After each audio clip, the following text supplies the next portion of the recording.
Hello, this is Kindle Unlimited Reviews, and this is my review of The People's Necromancer, The Age of Magic by Rex Jameson. This story is about Ashton and his best friend Clayton. Clayton recently died in an accident when he runs into a lord, and as Ashton and Clayton's wife is grieving, Ashton wishes his best friend was back alive. He didn't expect that his best friend would raise again as a zombie. This is how Ashton finds out he's a necromancer. He panics and runs, but when he's running away, he finds out Clayton still follows him. They run into bandits, the bandits gets killed by Clayton, and he realizes that he needs to go back home. When he does go back home, he finds out that Clayton's wife was quickly put on trial and burned as a stake as a wish. This brings him great feelings of guilt, because when they left and ran, she died. They also did not like that the villagers quickly turned on her. So they leave the village again, no longer feeling that it's their home. As they wander aimlessly through the forest and through different towns, it turns out Clayton has been killing bandits because he needs food to eat. And of course, zombies eat people. They don't feel too guilty about this though, because as they travel, they find out the kingdom is slowly breaking down because of petty lords who are fighting and squabbling over nothing. The main characters in this book, Ashton and Clayton, there's really not much to say about them yet. It's a pretty short book, and I like that, but you really can't feel that Ashton or Clayton are very special. You don't know why Ashton's a necromancer. You don't know why Clayton was raised special instead of the other zombies that they raised during the book. I guess it's because they're close. The good parts of the book is that, one, it's short, so it doesn't feel like it drags on. And the second is that Ashton gets out of his brooding mode very quickly, and is soon imbued with a sense of purpose, and that is anger at the lords who are getting people killed because of their petty squabble. And when I mean petty, I mean a dispute over taxes. Someone feels like they owe more taxes than the rest when they're fighting a war against the orcs.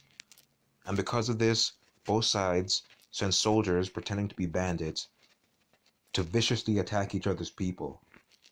It's a war on each other's people, not against each other. And because of that, hundreds are killed. It gets out of control, but the lords never do anything to rein everything in. And in the conflict, the king's son dies, which ups the ante for everybody. But it doesn't change the behavior of the lords. It just makes them worse. As for the bad parts of the book, I would say it's the king's family. I kind of feel like I know where this is going with the family. He has several sons and several daughters, and surprisingly, but not really, there's a daughter who, doesn't want to get married. She's the favorite, and she has her head in the books. And I've seen this character before. You know what's going to happen. The character who does not want to get married, the princess who does not want to get married, is going to be the one who's super beautiful, super smart, and wants to, be with our main character, Ashton. I know they're going to meet and they're going to fall in love or something.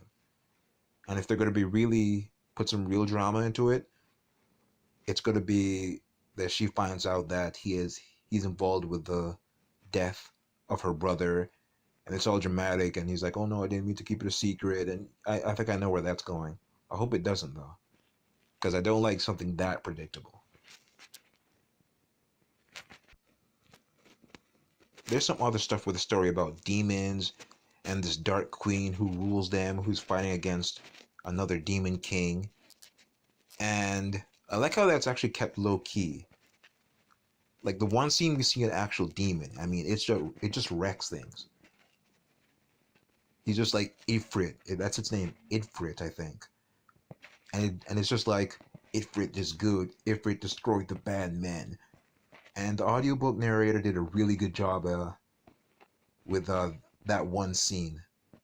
It just breaks down the wall, destroys the castle, kills everybody. It just goes nuts. I'm like, oh my god, that's great.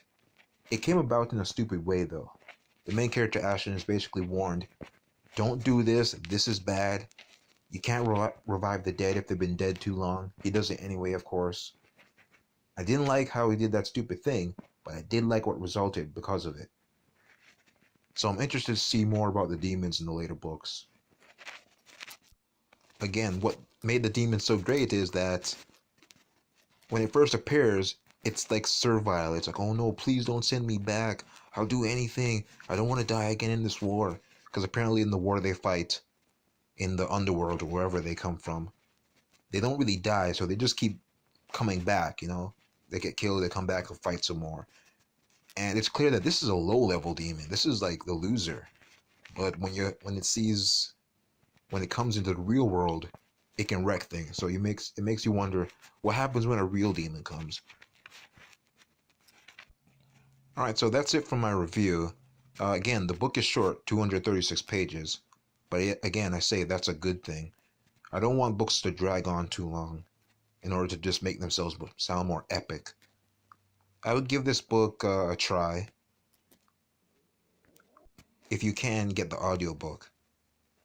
But right now it's free on Kindle Unlimited. And if you don't have Kindle Unlimited, it's like $3.99. So, again, I liked it. So thanks for listening. This is Kindle Unlimited Reviews.